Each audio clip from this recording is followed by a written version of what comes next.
Oh, our two presenters, Linda and Erin. Thank you, Rosie. Hello, and welcome to the financial management section of the updated Community Development Block Grant Administration Manual. My name is Linda O'Donnell, and I will be presenting this section with my colleague, Erin McKeon.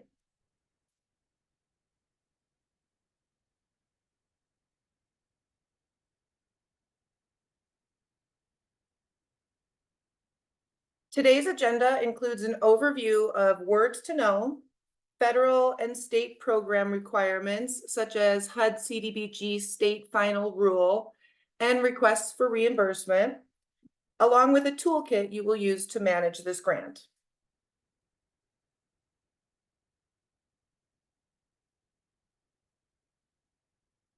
First, some words to know. Certificate of Labor Compliance. This is a Montana Department of Commerce form that must be completed and signed by the grantee's labor standards officer whenever reimbursement is requested for construction. The form is included in our request for reimbursement toolkit. Certified payrolls. We now use HUD's form for certified payrolls. These forms are signed by the prime contractor to certify that wages and fringe benefits listed were paid appropriately. When you request CDBG reimbursement for construction, you must submit the certified payroll associated with the contractor's application for payment. The employee interview form is a HUD form used during on-site interviews to record information from workers on projects subject to prevailing wage requirements. Section 3 reporting form, also a HUD form, is used to report all new hires for specific CDBG projects along with their Section 3 self-reporting designation. The uniform tracking spreadsheet. This is an Excel spreadsheet provided by the Department of Commerce that contains a cumulative list of all projects and invoices to date. It tracks invoice numbers, total amounts, and how each funding source is contributed to each invoice. The Uniform Status of Funds Tracking Spreadsheet, another Commerce form that provides a real-time look at the budget, funds expended, and remaining balances for each funding source. Please visit the link at the bottom of the screen for more details on words to know.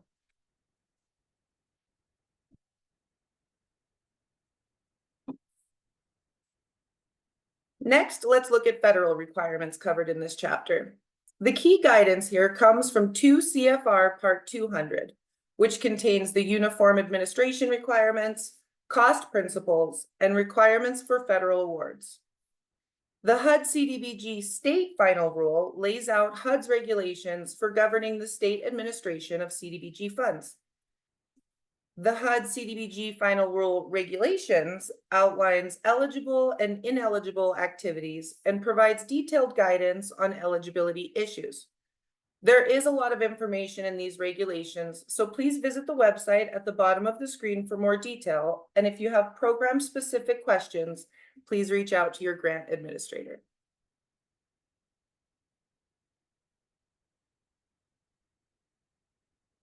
Turning to state requirements, grantees must comply with Montana Code Annotated 2-7-500 regarding audits. Grantees must also establish a budgetary authority.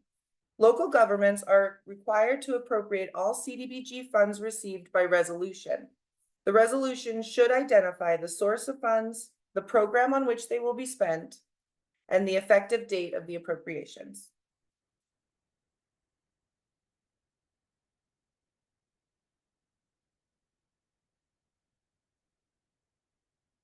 Montana law also requires surety bonds for local government officers and employees who handle public funds. The bond amount should reflect the amount of money handled and the potential for misuse of those funds.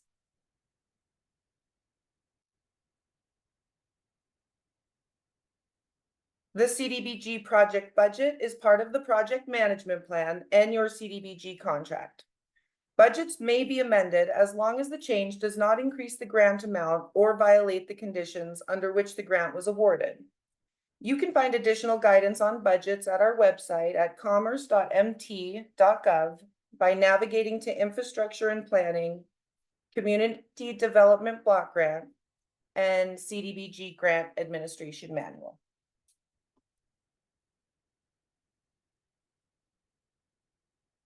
Some additional state requirements address administrative costs and local depositories. Administrative costs must be reasonable and is supported by appropriate documentation, and grantees must establish and maintain a non-interest-bearing depository account in a local financial institution. This account must be used exclusively for the receipt and disbursement of CDBG funds.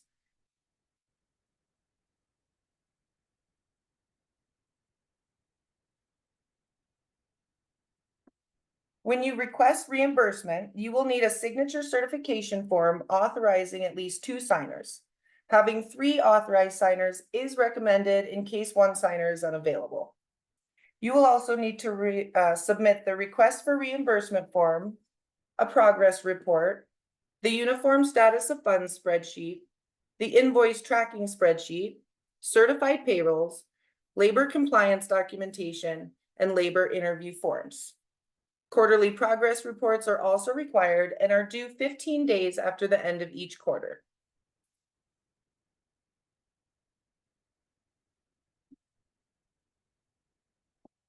To wrap up my portion of the presentation, Commerce will retain 2% of the total authorized grant amount until the project is completed and all closeout reports have been submitted. Grantees are also required to keep all CDBG related documents for 5 years. All of this information is available at commerce.mt.gov. Navigate to infrastructure and planning programs, community development block grant, and there you will find the Grant Administration Manual. If you have general questions, please feel free to check out the manual. And of course, if you have any specific questions about your program or grant, don't hesitate to reach out to your grant administrator. We're here to help. And with that, I will turn the presentation over to my colleague, Erin McKeon. Thank you.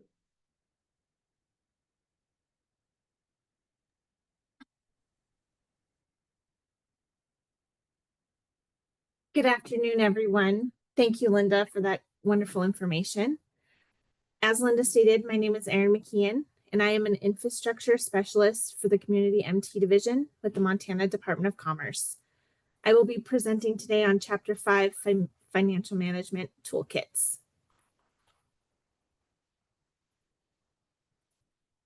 Today's agenda will be covering the Chapter 5 Financial Management Toolkits titled Request for Reimbursement. One key point we would like to make is a recent change to our Request for Reimbursement form. I will discuss this more on a future slide.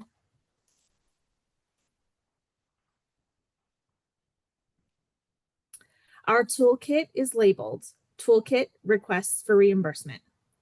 Within this toolkit, we will discuss requests for reimbursement, project progress reports, signature certification form, request for reimbursement form, tracking spreadsheets, and our 204 electronic funds transfer form.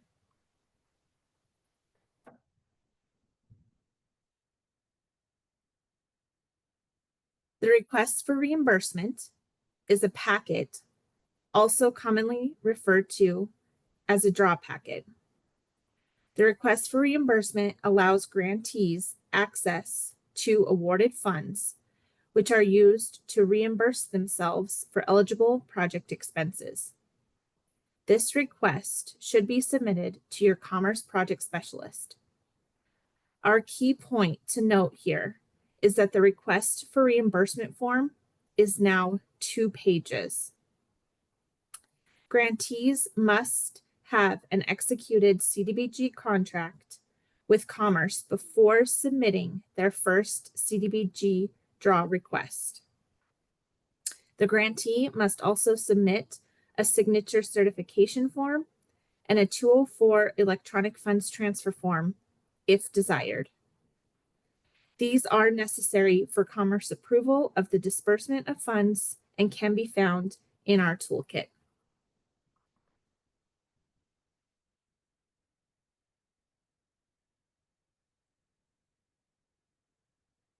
To continue, Grantees must complete and submit the following requirements before Commerce can issue reimbursement: an environmental review record, civil rights documentation, insurance certificates, procurement documentation, and an executed interlocal or subrecipient agreement, if applicable. Should you have any questions on these requirements, please reach out to your Commerce Program Specialist for more information.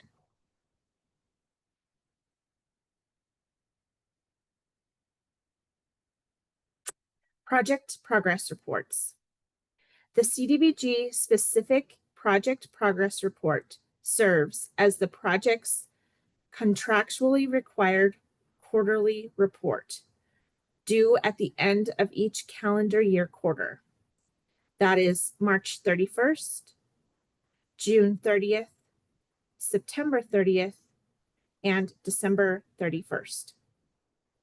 A separate quarterly report is not necessary if a progress report is received that quarter with a request for reimbursement.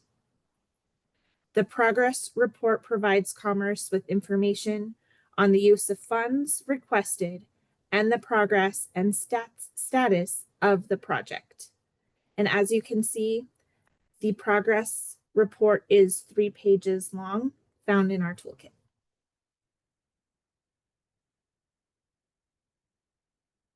Other required forms.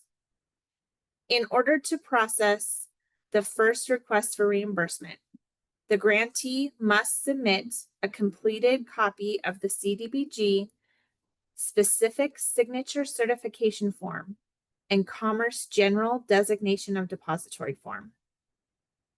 It is important to note that Commerce requires 2 signatures on our request for reimbursement forms.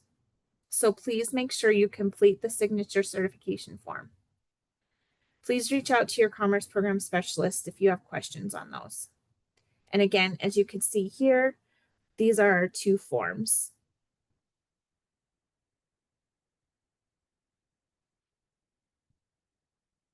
A request for reimbursement form.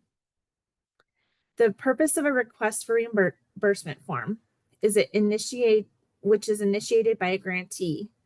It's request for reimbursement form to begin the process for reimbursement.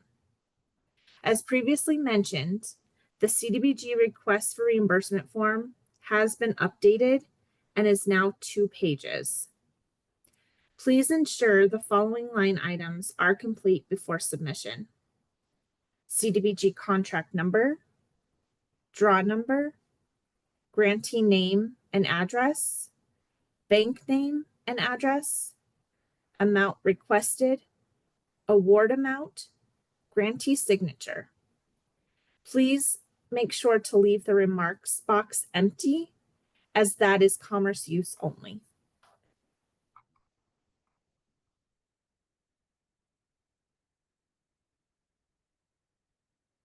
Next, our tracking spreadsheets. This image you see on your screen is the Uniform Tracking Spreadsheet, also known as the Uniform Status of Funds Spreadsheet. This provides Commerce with an updated project budget with each draw and reflects the expenditure of each funding source per line item throughout the life of the project.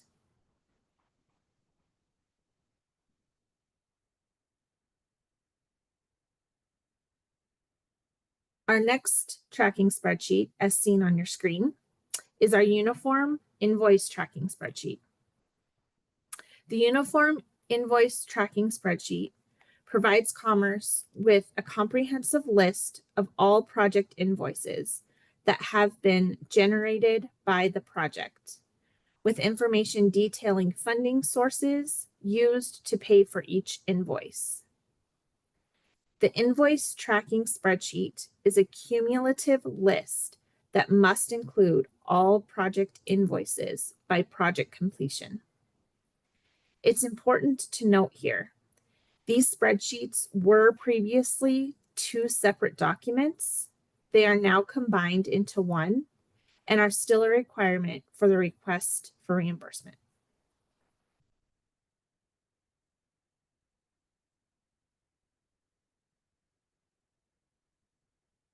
Lastly, the 204 form, or the electronic funds transfer form.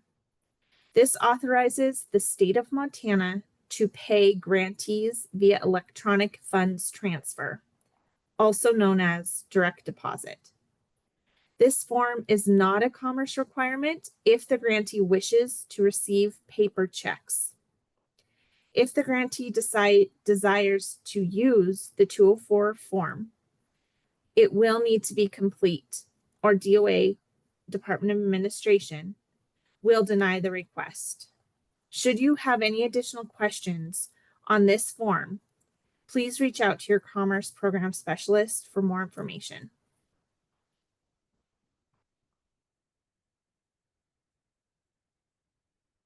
This concludes our presentation of the CDBG Grant Administration Manual Training, Chapter 5, Financial Management.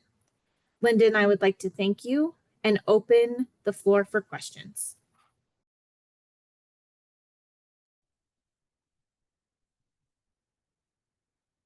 Hi, everyone. Before we start with questions, I just wanted to share my screen really quick and go over how exactly to find the CDBG Grant Administrative Manual. So first, you're going to start on the Commerce homepage. Okay, so commerce.mt.gov, and then hold on, are we? Yeah.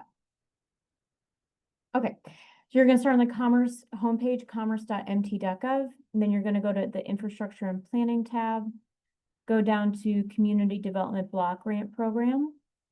And there's two different ways you can access the manual. First is through this block right here that says CDBG Grant Administration Manual, or on the left-hand side over here, but both will take you to the same place. Specifically looking at the financial management chapter, you can pull down the drop-down menu. Financial management is chapter 5, and then the associated toolkit is the request for reimbursement toolkit, which has all the forms that Erin walks you through here.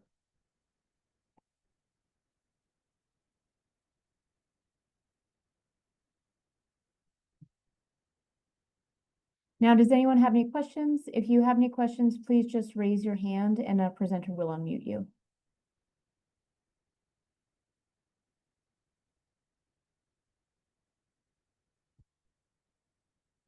Sure, Kasia, go ahead.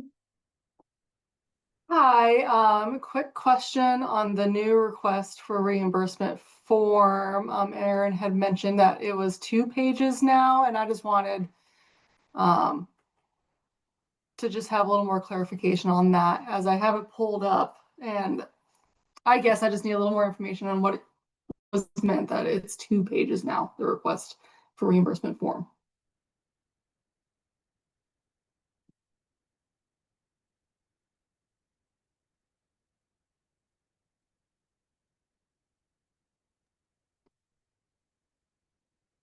So, Stephanie, do you want to go ahead? You can unmute. Yes.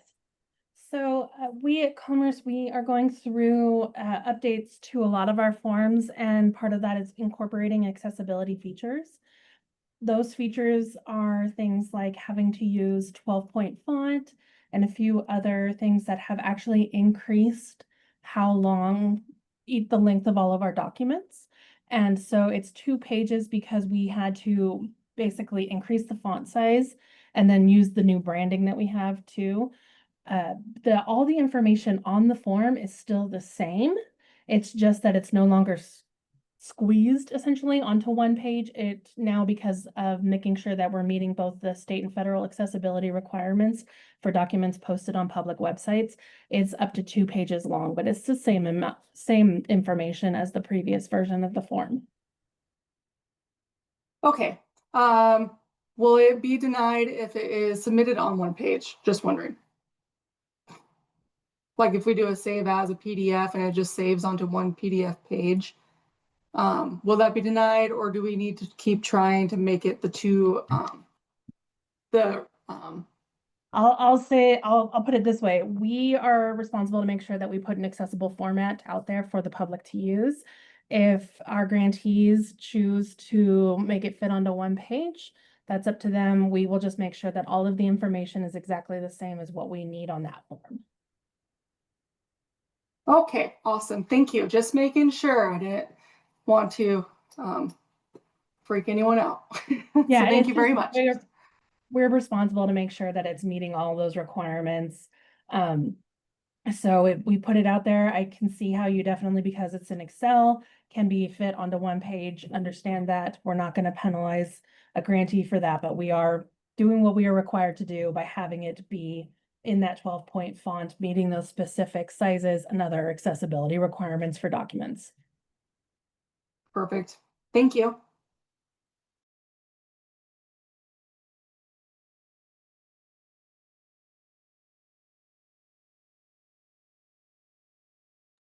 Thanks, Kasia, for that question. Anyone else? Kayla, go ahead. Hi, thank you. I just had a question about the 204 form. If we submitted the designation of depository for direct deposit for CDBG funds prior to having the 204 available to us, do we still need to do the 204 form? So those are two different forms. And if you already you only have to fill the 204 form twice. So if you've done it for a previous grant, you don't need to do it for every new project, or every new award. That it's just kept on file with, Department of Administration and Commerce. Okay. Answer your Uh, question? Oh, go ahead. Stephanie, go ahead. And to add what Rosie's saying, if a grantee or sub-grantee, whoever is getting that money into their account electronically, has changed their bank account from what was previously on file with us, then that's when they would need to fill out that 204 form. But if it's the same bank account, which we do verify by the depository form, then they wouldn't need to submit that. It's only when there's a new form, a new account. Okay, that makes sense. Thank you.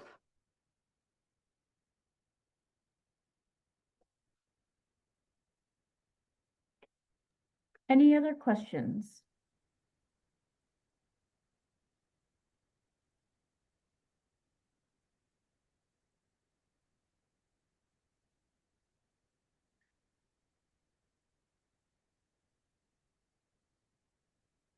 Okay, well, thanks everyone for joining today.